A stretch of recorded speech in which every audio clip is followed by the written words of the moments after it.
If you hand a camera to someone who has never used one before, they'll probably be able to take a photo, an average photo. But the truth is, anybody can photograph whatever is happening in front of them. The real challenge is finding meaning in the simplest moments and transforming them into a piece of art. Because to be a great wedding photographer, you have to be a storyteller. But how? So I made myself a coffee, sat down, and analyzed some of the photos that speak to me the most. And after breaking them down, I noticed 6 storytelling techniques appearing over and over again. If you want to take 10 times better photos, you must master storytelling. Let's get into it. Let's start with the foundation of all of this, a documentary mindset. Now, there are so many ways to describe your style as a wedding photographer: editorial, fine art, candid, traditional. But in my opinion, no matter how you describe your style, every single wedding photographer should also be a documentary photographer at their core. Because to tell a story through photography is to use your unique perspective to capture ordinary moments and turn them into images that evoke emotions. And every great story needs 4 things: characters, emotion, context, and details. Characters tell us who the story is about. Emotion tells us how they feel. Context tells us what's happening. And details makes the story more believable and more human. So when you move through a wedding day with that in mind, you stop just photographing the couple and start noticing everything happening around them. The big moments, of course, like the first kiss, the vows,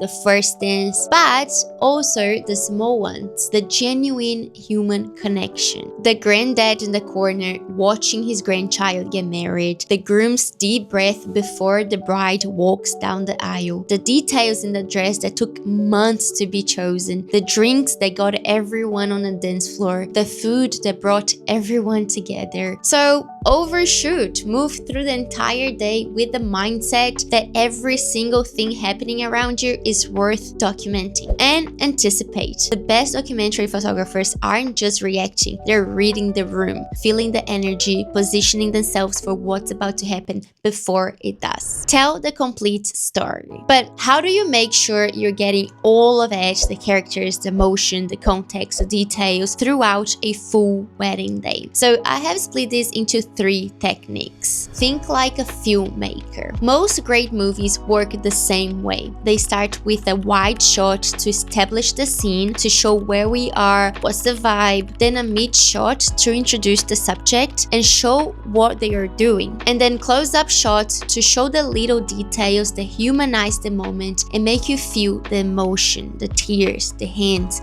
the rings. I like to follow the sequence at every single moment throughout the entire wedding day, so I always get a wide shot, then I get a little bit closer, then a little bit closer again, and even before the action starts, I like to think about establishing the scene first. So the venue, the flowers, the atmosphere. These shots give your gallery context and make it feel immersive. Add context to every shot. Every photo should tell its own story without needing a description. So think, what's your subject looking at? What are they laughing at? Why are they crying? Show the reaction and walk hosted. Capture it like a guest, like you're a parent watching their child get married. Show that point of view. Shoot through the crowd, through flowers, through a doorway, over the shoulders. If you can show the reason, show it, because that is what adds emotion to a photo. Change your perspective. One of the easiest way to make your photos feel more immersive and more intentional is to change your perspective. So always make sure to move around. Don't shoot everything from the same height, the same distance, the same angle. You can get a low angle, so bring your camera down and angle it up, because a low angle makes your subject look more powerful and dominant. It cuts out the room and puts all the focus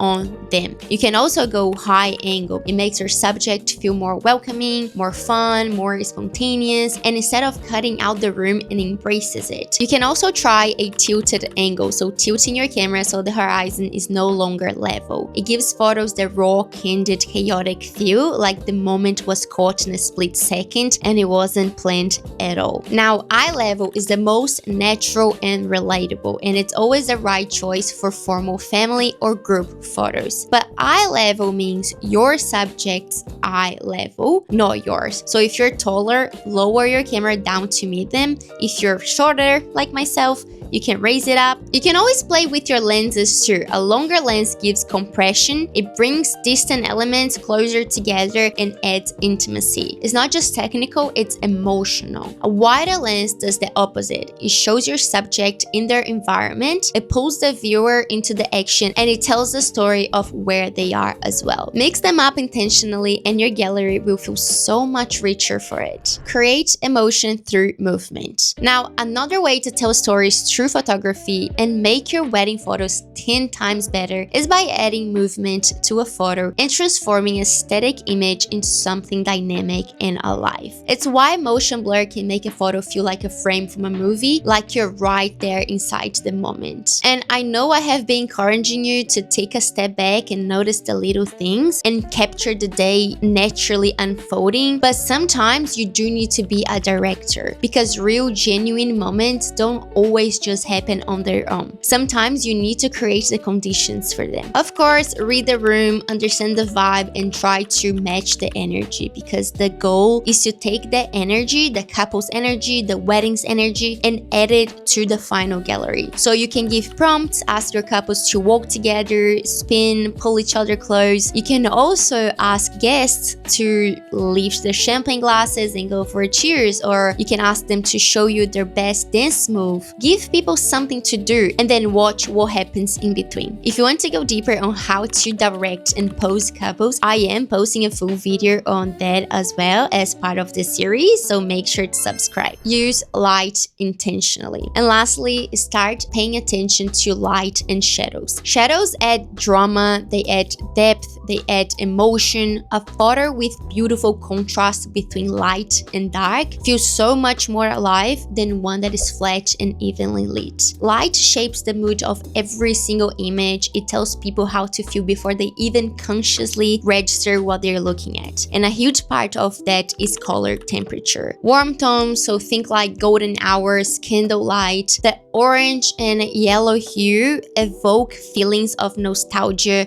romance, and a sense of calm. Now, cool tones like open shade or a overcast sky feel more moody and cinematic in a completely different way. That's why golden hour is so popular in photography, because the warm golden light doesn't just look beautiful, it feels like something. And the direction of the light matters too, whether it's wrapping around your subject, hitting them from the side, or glowing behind them completely changes the mood and feel of the shot. But we're going deep into lighting in the next video, because this is episode 1 out of 6 in how to make your wedding photos 10 times better series. So make sure to subscribe and I'll see you on the next video.